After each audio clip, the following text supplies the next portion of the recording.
ಧನಂಜಯ, ಏ ಧನಂಜಯ,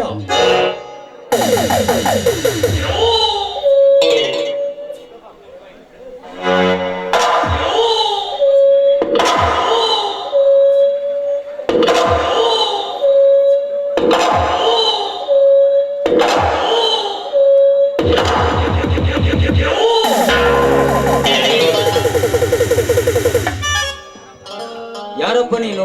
ಯಾರದೋ ಮನೆಗೆ ಬಂದು ಯಾರದೋ ಹೆಸರು ಹಿಡಿದು ಕೂಗುತ್ತಿರುವೆಯಲ್ಲ? ಇದು ಪ್ರಕಾಶನ ಮನೆ. ಓ ಪ್ರಕಾಶ್ ಅಂದ್ರೆ ನೀವೇನಾ? ದಯವಿಟ್ಟು ಕ್ಷಮಿಸಿ, ನಾನು ಸಿಟ್ಟಿನ ಬರದಲ್ಲಿ ಧನಂಜಯನೆಂದು ತಿಳಿದು ಏಕವಚನದಲ್ಲಿ ಮಾತನಾಡಿಬಿಟ್ಟೆ. ಕ್ಷಮಿಸುವಂತ ತಪ್ಪು ನೀನೇನು ಮಾಡಿದ್ಯಪ್ಪ? ಇರಲಿ, ನಿನ್ನ ಹೆಸರೇನು? ನನ್ನ ಹೆಸರು ಜಯಸೂರ್ಯ ಅಂತ. ಹುಟ್ಟಿದ್ದು ಇದೇ ಊರಾದರೂ ಬೆಳೆದು ಓದಿದ್ದೆಲ್ಲವೂ ಅಷ್ಟೇಲಲ್ಲಿಯೇ. ಅಂದರೆ ನನಗೆ ತಂದೆ ತಾಯಿ ಬಂಧು ಬಳಗ ಯಾರೂ ಇಲ್ಲವೇನಪ್ಪ? ಪ್ರಕಾಶ್ ಸರ್, ನನ್ನ ಗೋಳಿನ ಕತೆ ಬಿಚ್ಚಿ ಹೇಳುತ್ತಿದ್ದೇನೆ ಕೇಳಿ.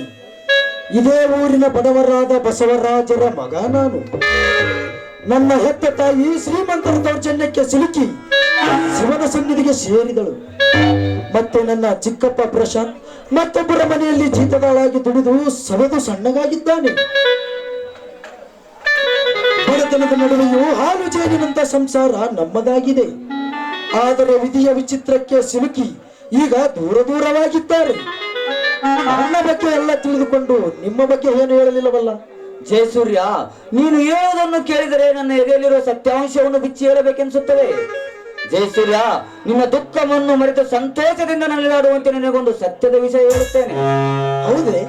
ಅದಾವುದಂತ ಸಂತೋಷದ ವಿಚಾರ? ನಾನು ನಿನ್ನ ಮಾವನಾಗಬೇಕು. ಹೌದೇ? ಯಾವ ಸಂಬಂಧದಲ್ಲಿ ಮಾವನಾಗುತ್ತೀರಾ? ನಿನ್ನ ತಂದೆಯ ತಂಗಿ, ಐ ಮೀನ್ ಸಿಂಚನ, ನನ್ನ ಹೆಂಡತಿ. ಓ, ಹಾಗಾದ್ರೆ ನನ್ನತ್ತೆ ಸಿಂಚನಾಳ ಗಂಡನೇ ನೀವು? ಹೌದು ಜಯಸೂರ್ಯ. ಅವರ ತಂದೆಯವರು ಹಣ ನೋಡಿದರೋ ನನ್ನ ಗುಣ ನೋಡಿದರೋ ಗೊತ್ತಿಲ್ಲ, ಆದರೆ ಅವರ ತಂಗಿಯನ್ನು ನನಗೆ ದಾರಿ ಹಿಡಿದು ಕೊಟ್ಟಿದ್ದಾರೆ. ಹಾಗಾದ್ರೆ ಅತ್ತೆ ಈಗ ಎಲ್ಲಿದ್ದಾಳೆ? ಇಲ್ಲೇ ಇದ್ದಾಳೆ. ಸಿಂಚನ, ಸಿಂಚನ.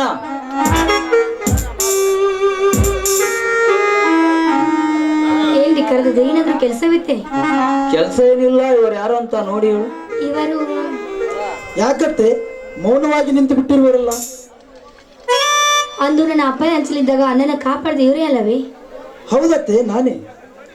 ಮತ್ತೇನಪ್ಪ ಅವತ್ತು ಹೇಳೋದಕ್ಕೆ ಆಗುದಿಲ್ವಾ? ನಾನು ನಿಮ್ಮ ಅಣ್ಣನ ಮಗ, ನಿಮ್ಮ ಅಳಿಯ ಅಂತ. ಅತ್ತೆ, ಆಗ ನಿನ್ನ ಅಲ್ಲನೆಂದು ಹೇಳಿಕೊಳ್ಳುವ ಪರಿಸ್ಥಿತಿಯಲ್ಲಿ ನಾನು ಇರಲಿಲ್ಲ. ಏಕೆಂದರೆ ನಾನು ಸಾಧನೆಯ ಹಾದಿಯಲ್ಲಿರುವೆ. ಗುರಿ ತಲುಪುವವರೆಗೂ ನಿದ್ದೆ ನೀರಡಿಕೆ ಇಲ್ಲದಾಗಿದೆ. ಕೊಲೆ, ಸುಲಿಗೆ, ಅನ್ಯಾಯ, ಅತ್ಯಾಚಾರ, ದಬ್ಬಾಳಿಕೆ ದಿನದಿಂದ ದಿನಕ್ಕೆ ಹೆಚ್ಚುತ್ತಲೇ ಇವೆ.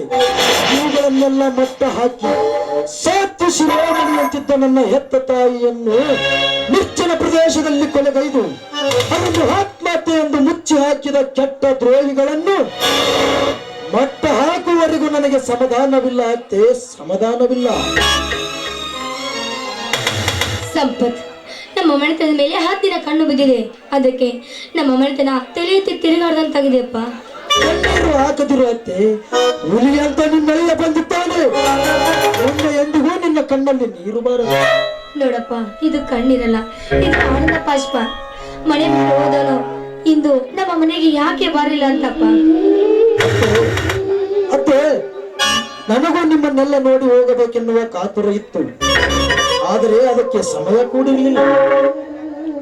ದೇಶಕ್ಕೆ ಹೆಚ್ಚು ಸ್ವತಂತ್ರ ಪಡೆಯಬೇಕೆಂದು ಮಹಾತ್ಮ ಗಾಂಧೀಜಿ, ನೇತಾಜಿ ಸುಭಾಷ್ ಚಂದ್ರ ಬೋಸ್, ಲಾಲ್ ಬಹದ್ದೂರ್ ಶಾಸ್ತ್ರಿ, ಜವಾಹರ್ಲಾಲ್ ನೆಹರು ಇವರೆಲ್ಲ ಮಹನೀಯರು ನಮ್ಮ ದೇಶಕ್ಕೆ ಹಗಲು ರಾತ್ರಿ ಎನ್ನದೆ ಹೋರಾಟ ಮಾಡಿ ನಮ್ಮ ದೇಶಕ್ಕೆ ಸ್ವತಂತ್ರ ತಂದುಕೊಟ್ಟವರು.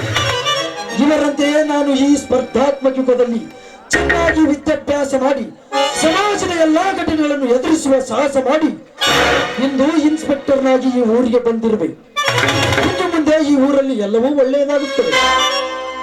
ನೋಡಪ್ಪ, ನೀನು ಕಲ್ತದಕ್ಕೂ ದೇವರು ಚೆನ್ನಾಗಿಟ್ಟಿರಲಿ, ಆದ್ರೆ ಈ ಊರಿಗೆ ಒಳ್ಳೆಯದಾದ್ರೆ ಅಷ್ಟೇ ಸಾಕಪ್ಪ ನಿನಗೆ. ಆ ದೇವರ ಆಶೀರ್ವಾದಕ್ಕಿಂತ ನನ್ನ ಹೆತ್ತವರ ಆಶೀರ್ವಾದ ಮುಖ್ಯ ಅತ್ತೆ. ಅವರು ಮಾಡಿದ ಪೂರ್ವ ಜನ್ಮದ ಪುಣ್ಯದ ಫಲದಿಂದ ತನ್ನ ಈ ಸ್ಥಿತಿಗೆ ನಿಲ್ಲಿಸಿದೆ. ಸಿಂಚನ, ಅಪರೂಪಕ್ಕೆ ಬಂದಿರುವ ಅಳಿಯನನ್ನು ಇಲ್ಲೇ ನಿಂದಿರಿಸಿ ಮಾತನಾಡಿಸಿದರೆ ಹೇಗೆ? ಸ್ವಲ್ಪ ಏನಾದರೂ ಸಿಹಿ ಊಟದ ವ್ಯವಸ್ಥೆ ಮಾಡಬಾರ್ದೆ? ಹೌದಪ್ಪ ಬಾರಪ್ಪ, ಅಳಿಮಯ್ಯ ಊಟ ಮಾಡಿ ಹೋಗುವಂತೆ. ಬೇಡ ಅತ್ತೆ, ನನಗೆ ಅರ್ಜೆಂಟ್ ಕೆಲಸವಿದೆ. ನಾನು ಮತ್ತೊಮ್ಮೆ ಬಂದಾಗ ಭರ್ಜರಿಯಾಗಿ ಊಟ ಮಾಡಿ ಹೋಗುತ್ತೇನೆ. ಯಾಕಪ್ಪ, ಊಟ ಮಾಡುವಷ್ಟು ಸಮಯ ಇಲ್ಲ ನಿನಗೆ? ಮಾವ, ನಾನು ಊಟ ಯೋಗಕ್ಷೇಮ ಅಂತಿದ್ದರೆ ಬಡವರ ಬಾಳೆ ಕಂಗಾಲಾಗಿ ಹೋಗುತ್ತದೆ. ಈ ಊರಿಗೆ ನಾನೇ ಅಧಿಪತಿ ಎಂದು ಕಾನೂನಿನ ಕಣ್ಣಿಗೆ ಮಣ್ಣೆರಚಿ ಸಾಗುತ್ತಿರುವ ಧನಂಜಯನಂತ ದ್ರೋಹಿಗಳನ್ನು ಮಟ್ಟ ಹಾಕುವವರೆಗೂ ನನಗೆ ನೆಮ್ಮದಿಯಿಲ್ಲ. ಮತ್ತೆ ನಾನು ಮತ್ತೊಮ್ಮೆ ಬರುತ್ತೇನೆ. ಆಯ್ತಪ್ಪ, ಹೋಗಿ ಬಾ.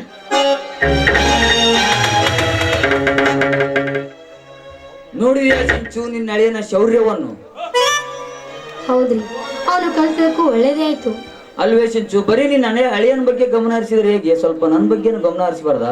ನೋಡ್ರಿ, ನಿಮ್ಮ ಗಮನ ಹರಿಸುವ ನಿಮ್ಮ ಮನದರ್ಸಿ ಇಲ್ಲಿರುವಾಗ ಯಾಕೆ ಭಯ ನಿಮ್ಗೆ? ಹತ್ತಿರ ಬಂದು ನೀಡುಬಾರೆ, ಬೇಡ ಅಂದವ್ರು ಯಾರು? ಇನ್ನೂ ಹತ್ತಿರ